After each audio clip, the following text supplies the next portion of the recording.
ஓம் சாய்நாதனே போற்றி. வாழ்க வையகம், வாழ்க வளமுடன். அனைத்து உறவுகளுக்கும் இனிய வணக்கம்.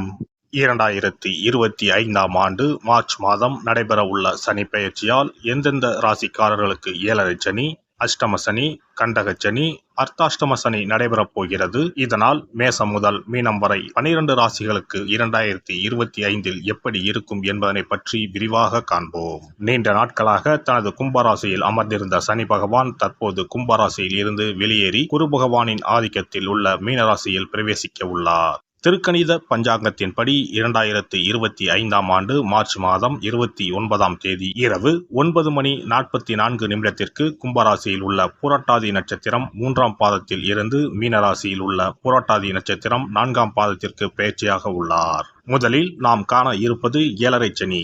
ஏழரை சனியை 2.5 ஆண்டு காலமாக பிரித்து சொல்லலாம். முதல் 2.5 வருடத்தை விரயசனி என்றும், அடுத்து வரக்கூடிய 2.5 வருடத்தை ஜென்மசனி என்றும், இறுதியாக வரக்கூடிய 2.5 வருடத்தை பாதச்சனி என்றும் அழைக்கின்றோம். கடந்த ஆண்டு 2023இல் இருந்து மகர ராசிக்கு பாதசனியும், கும்பராசிக்கு ஜென்மசனியும், மீனராசிக்கு விரயசனியும் நடைபெற்று வருகிறது. இனி வரக்கூடிய சனி பெயர்ச்சியால் மேச ராசிக்காரர்களுக்கு ஏழரை சனி ஆரம்பித்து அடுத்த 2.5 வருடம் விரயசனி நடைபெற உள்ளது. மீன ராசிக்கு விரயசனி முடிந்து ஜென்மசனியும், கும்பராசிக்கு ஜென்மசனி முடிந்து பாதசனியும் நடைபெற உள்ளது. மகர ராசிக்காரர்கள் ஏழரை சனியில் இருந்து முழுமையாக விடுதலை அடைய உள்ளீர்கள். ராசிக்கு 4ஆம் இடத்திற்கு சனி பகவான் வரும் பொழுது நடைபெறுவது அர்த்தாஷ்டம சனியாகும். ராசிக்கு 7இல் சனி பகவான் வரும்போது நடைபெறுவது கண்டக சனியாகும். ராசிக்கு 8இல் சனி பகவான் வரும்போது அஷ்டம சனி நடைபெறும். வரும் சனி பெயர்ச்சியின் போது மகரம், கடகம், விருச்சிக ராசிக்காரர்கள் சனியின் பாதிப்பில் இருந்து விடுபட உள்ளீர்கள். மேச ராசிக்கு விரயச்சனியும், ரிஷப ராசிக்கு லாபச்சனியும், மிதுன ராசிக்கு கர்மச்சனியும், கடக ராசிக்கு பாக்கியச்சனியும் நடைபெறப் போகிறது. சிம்ம ராசிக்கு அஷ்டமச்சனி, கன்னி ராசிக்கு கண்டகச்சனி, துலாம் ராசிக்கு ரோகச்சனி, விருச்சிக ராசிக்கு பஞ்சம சனி, தனுசு ராசிக்கு அர்த்தாஷ்டம சனி, மகர ராசிக்கு சகாய சனி, கும்பராசிக்கு பாதசனி, மீன ராசிக்கு ஜென்மசனி நடைபெற உள்ளது. இனி இந்த பெயர்ச்சியால் உங்கள் ராசிக்கு உண்டாகும் சுபபலன் என்ன என்பதனையும், அசுபபலன் ஏற்படுமாயின் ராசிக்காரர்கள் செய்ய வேண்டிய பரிகாரம் என்ன, வழிபட வேண்டிய தெய்வம் யார் என்பதனை பற்றியும் விரிவாக காண்போம்.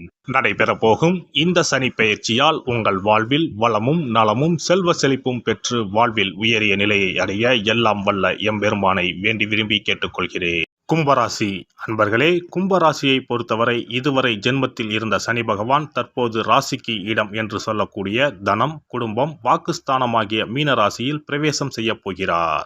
ஐடி, நிதித்துறை சம்பந்தப்பட்ட துறைகளில் இருப்பவர்களுக்கு அனுகூலம் உண்டாகும்.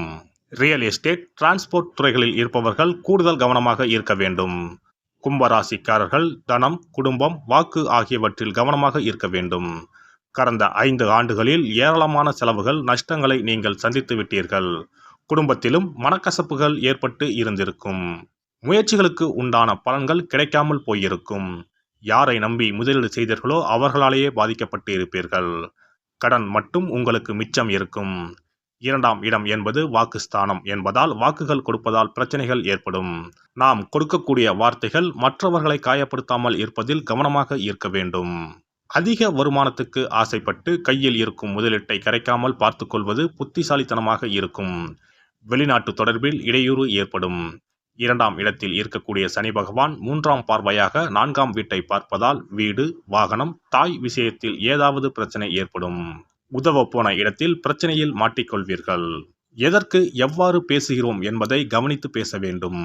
இந்த விஷயங்களில் கூடுதல் கவனமாக இருப்பது நல்லது.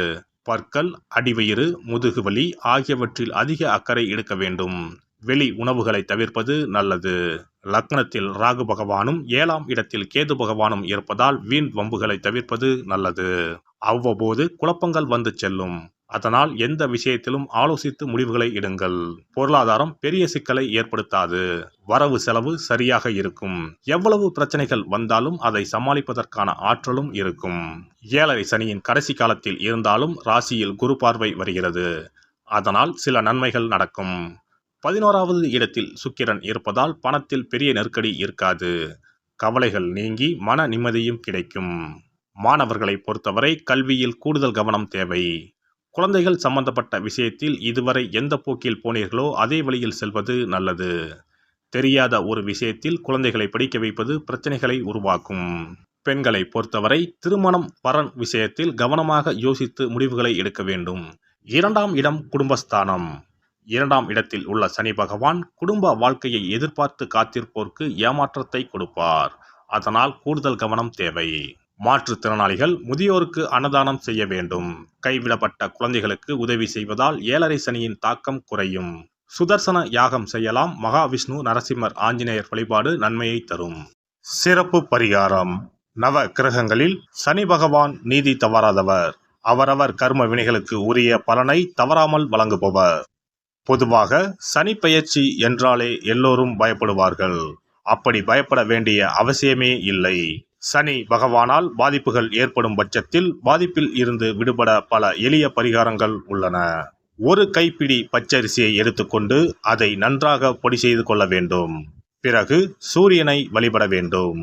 சூரியனை வழிபட்ட பிறகு குளக்கரையிலோ மரத்தின் அடியிலோ உள்ள விநாயகரை 3 முறை வலம் வந்து வழிபட்டு விட்டு பொடி செய்த பச்சரிசி மாவை தரையில் போட வேண்டும். அப்படி போடும் மாவை எறும்புகள் எடுத்து செல்லும். குறிப்பாக வன்னி மரத்தின் அடியில் இருக்கும் விநாயகரை வலம் வருவது மிகவும் விசேஷம். இந்த பரிகாரத்தை எப்போதுமே தொடர்ந்து செய்வது மிகவும் நல்லது. ஒருவருக்கு சனி தசை வந்துவிட்டால் அவருக்கு சந்தேக புத்தி வந்துவிடுகிறது. யார் சொல்வதையும் ஏற்றுக்கொள்ள மாட்டார்கள். குறிப்பாக அஷ்டமத்து சனி மிகவும் கஷ்டப்படுத்திவிடும். 7.5 சனியின் பாதிப்பை விடவும் அஷ்டமத்து சனி மிக அதிக பாதிப்பை ஏற்படுத்தும். அஷ்டம சனி நடப்பவர்கள் சனியினால் ஏற்படக்கூடிய பாதிப்புகளில் இருந்து விடுபட பின்கூறும் நியதிகளை கடைபிடித்தால் பாதிப்புகளின் தாக்கத்தில் இருந்து விடுபடலாம். சனி தசை நடக்கும்போது எந்த செயல் செய்தாலும் தாமதமாகும். அதற்காக கோபப்படக்கூடாது. பொறுமையாக இருக்க பழகிக்கொள்ள வேண்டும். தினமும் காகத்துக்கு எள் கலந்த சாதம் வைக்கவும். பிரதோஷ பூஜைகளில் பங்கேற்பது நல்லது. சனிக்கிழமை தோறும் சனி பகவானுக்கு இரும்பு அகல் விளக்கில் நல்லெண்ணெயில் தீபம் ஏற்றி வழிபடவும். கருங்குவளை மலர்களால் சனி பகவானுக்கு அர்ச்சனை செய்து வரலாம். வன்னி மர இலைகளை மாலைகளாக தொடுத்து சிவபெருமானுக்கு சனிக்கிழமை தோறும் சாற்றி வணங்கி வழிபடவும். சனிக்கிழமை அன்று அசைவ உணவு கண்டிப்பாக சாப்பிடக்கூடாது. சனிக்கிழமை தோறும் நல்லெண்ணெய் குளியல் செய்தால் கெடுதல் குறையும். விநாயகர் வழிபாடு செய்யலாம். அனுமன் வழிபாடு சனி பகவானின் தொல்லைகளை குறைக்கும். ஞாயிற்றுக்கிழமை மாலை ராகு கால வேளையில் கால பைரவரை வணங்கி வரலாம். தேய்பிறை அஷ்டமி நாளில் கால பைரவரை வணங்கி வருவது நன்மை தரும். ஏழை மாணவர்களின் படிப்பு செலவுக்கு உதவலாம். சனி பிரதோஷ வழிபாடு செய்வது சிறப்பு. அன்னதானத்துக்கு உதவி செய்யலாம். சித்தர்களின் பீடங்கள், ஜீவ சமாதி பீடங்களுக்கு சென்று வணங்கி வழிபடலாம். வன்னி மரத்தை சுற்றி வந்து வணங்க வேண்டும். இதனால் சனி பகவானின் கொடுமையான பாதிப்புகள் விலகிவிடும். பிரதோஷ காலத்தில் சிவபெருமானுக்கு வில்வ இலை கொடுத்து வணங்க வேண்டும். தினமும் ராமநாமம் ஜபித்து வந்தால் சனி பகவானின் தொல்லையிலிருந்து தப்பிக்கலாம். கால்கள் இல்லாமல் நடக்க இயலாதவர்களுக்கு இயன்ற உதவியை செய்யலாம். இந்த வழிமுறைகளை முறையாக கடைபிடித்து சனியினால் ஏற்படக்கூடிய பாதிப்புகளின் தாக்கத்தில் இருந்து விடுபடலாம். எல்லாம் வல்ல இறையருளால் நீங்களும் உங்கள் அன்பு குடும்பமும் உடல் நலம், நீலாயுள், நிறை செல்வம், உயர் புகழ், மெய்ஞானம் ஓங்கி வாழ்க வளமுடன். இந்த வீடியோ பதிவு உங்களுக்கு பிடித்திருந்தால் லைக் பண்ணுங்க, கமெண்ட் பண்ணுங்க, ஷேர் பண்ணுங்க. மறக்காம சப்ஸ்கிரைப் பண்ணுங்க. பக்கத்துல இருக்கிற பெல் பட்டனை கிளிக் பண்ணுங்க. நன்றி, வணக்கம். ஓம் நமச்சிவாய. சிவாய நம.